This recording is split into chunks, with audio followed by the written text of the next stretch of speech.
Hi, and welcome to the history lessons in Edupedia World. What we're going to be working on today are the artworks of the walls of Pompeii. Until now, we've been going through buildings, types of entertainment, what people did, where they lived. Now we're going to go deeper in something that is exclusive of Pompeii. And this is the artwork, the frescoes. How many frescoes have you seen that are more than 2,000 years old? Pompeii gives this to us. It's also enabled us to really study thoroughly the evolution and the complexity of this art. What we're going to be doing today then is a review of the art in ancient Roman times.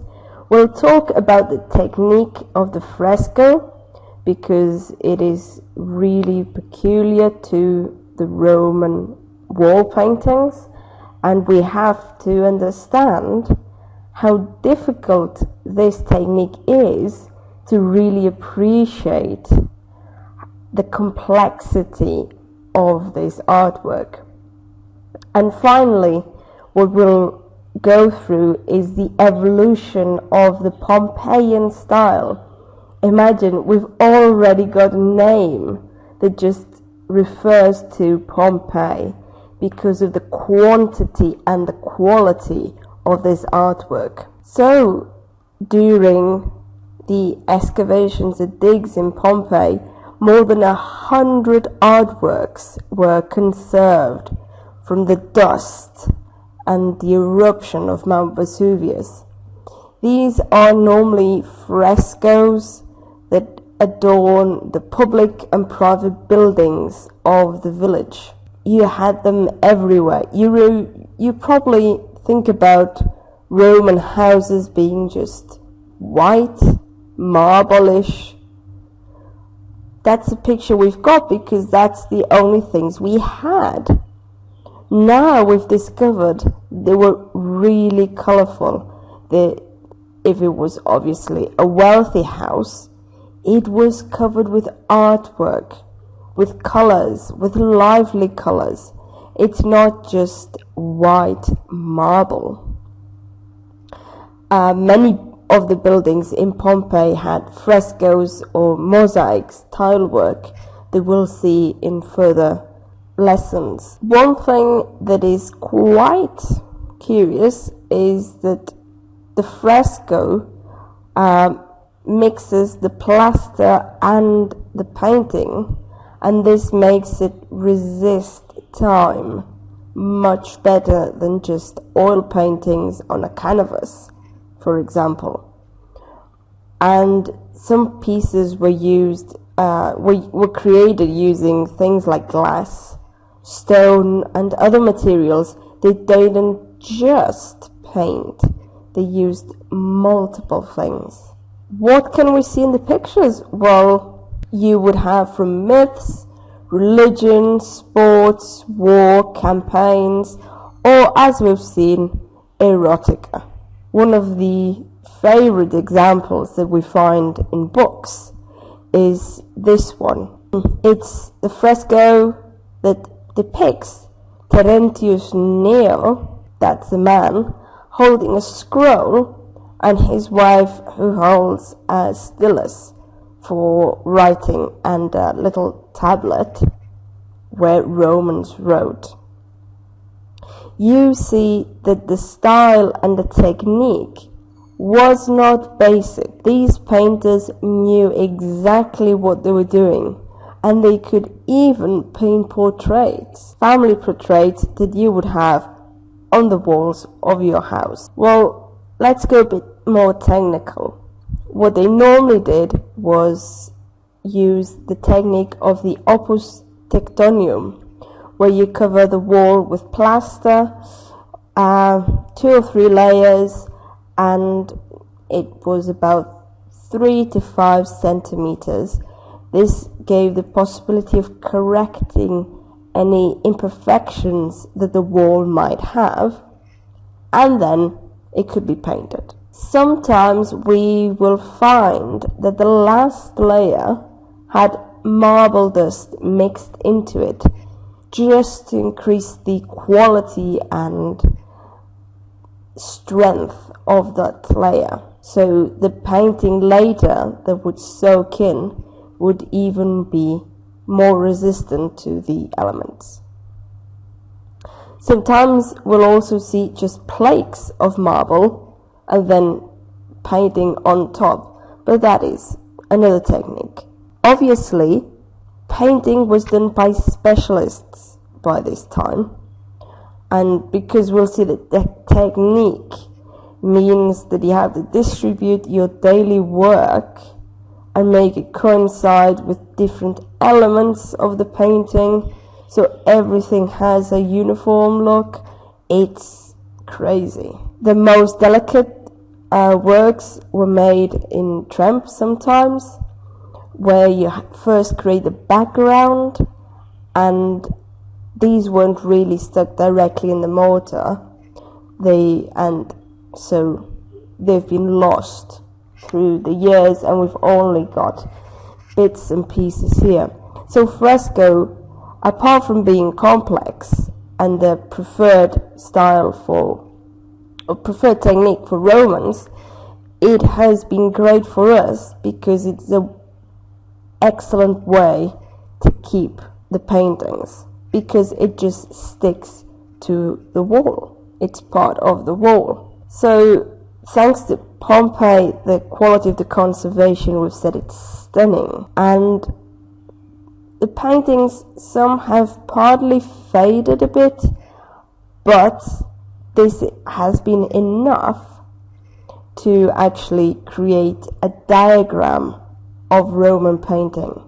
So let's go and talk first on the fresco painting and then about the styles. A fresco technique is a method, let's go bit by bit, where you paint with water-based pigments on a freshly applied plaster on the wall normally.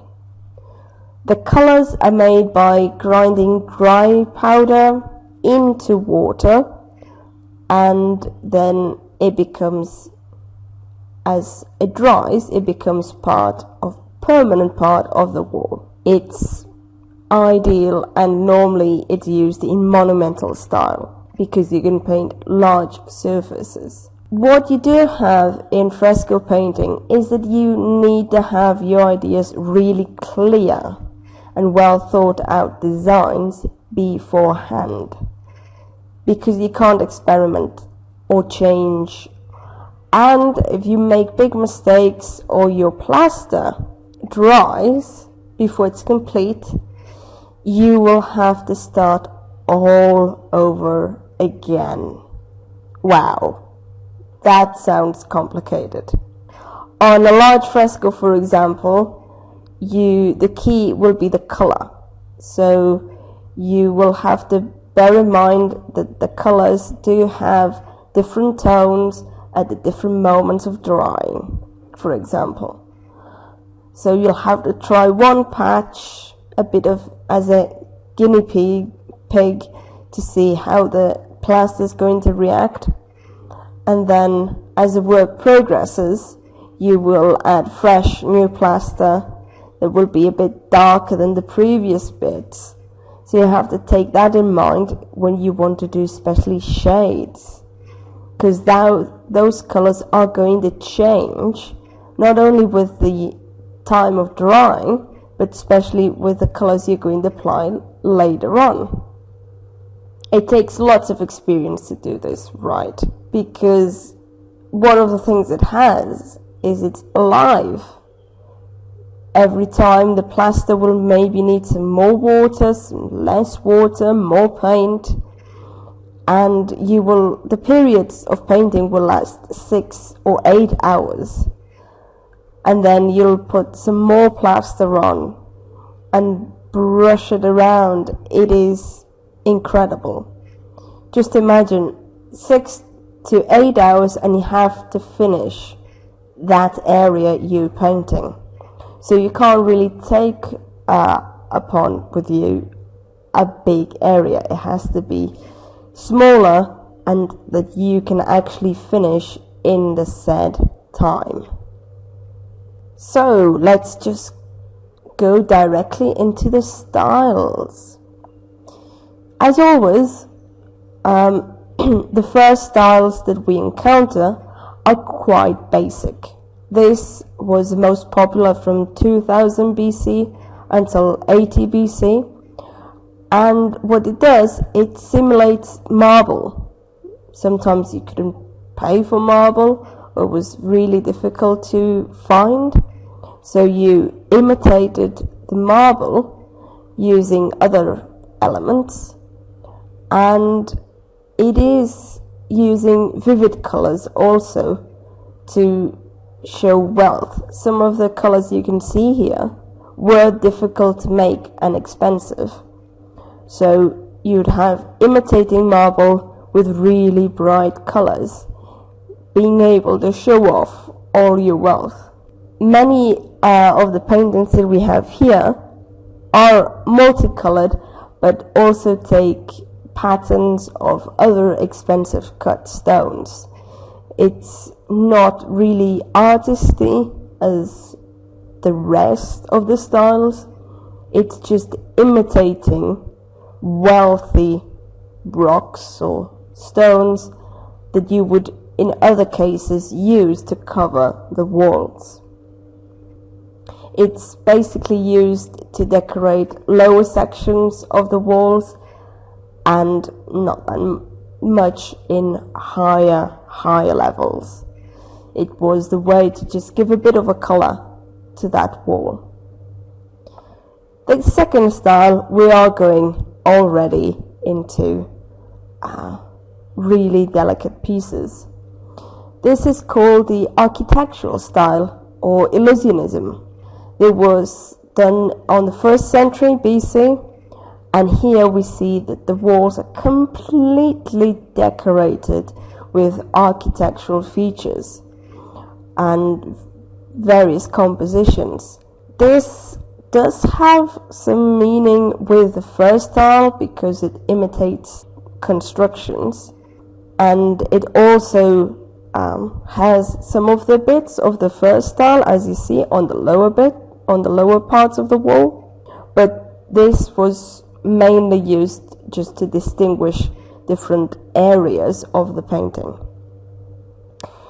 Here we can see that it has some perspective.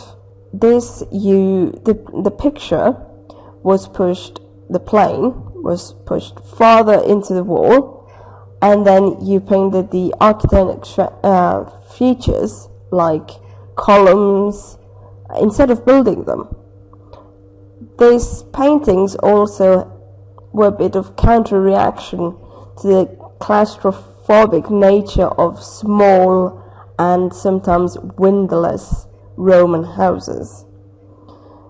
We have landscapes in the middle of all this architecture being introduced around 90 BC and really getting into it around 70 BC.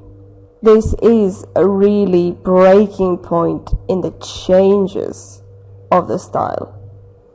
You would also use colors like purple, blue and grey that weren't really used before. The third style is going to be one of the most popular ones. It's the third style or ornate style, and was very popular around 20 to 10 BC. And it's quite a reaction to the previous austerity of the styles. This has more figurative, colorful decorations, more ornaments, you have more finesse, it's more elegant. It also has illusionistic devices like the columns and the buildings that will always go back into their styles. They really liked painting the buildings inside, the architecture, just on the wall instead of maybe building a column next to it. Normally, it had quite strict rules of the elements. So you have a central element that would divide the wall into 3 horizontal and 3 or 5 vertical zones. The vertical zone would be divided up by geometric motifs or bases and have slender columns or foliage around it. You would have motifs like birds, fantastical animals that appeared in the background, and plants were normally Egyptian style. There was a bit of Egyptomania at that time in Rome. Well, and the final and fourth style is a bit of a reaction to the third one. It's quite more Baroque type. It's really more complex. It brings back paintings of panoramic vistas, still with the architectural details. They don't forget about these. But you also have textile-like qualities all around, and this red painting that is called Pompeian red really dominates around it. The colors warm up again, and you have more mythology instead of so many animals and landscapes. These were normally framed, sometimes with mosaics that would take entire walls. And the lower zones of these walls, again, come back and keep the first style panels that would sometimes decorate with floral designs just to increase its complexity, as you can see in the blue parts here. So you would keep the first style, but you would also decorate it thoroughly. Well, this was a review on the art in Pompeii. We're going to have a lesson where we're going to go through thoroughly some of the examples and see what has been found in the various houses in Pompeii. I hope you enjoyed this lesson, and see you in the next one.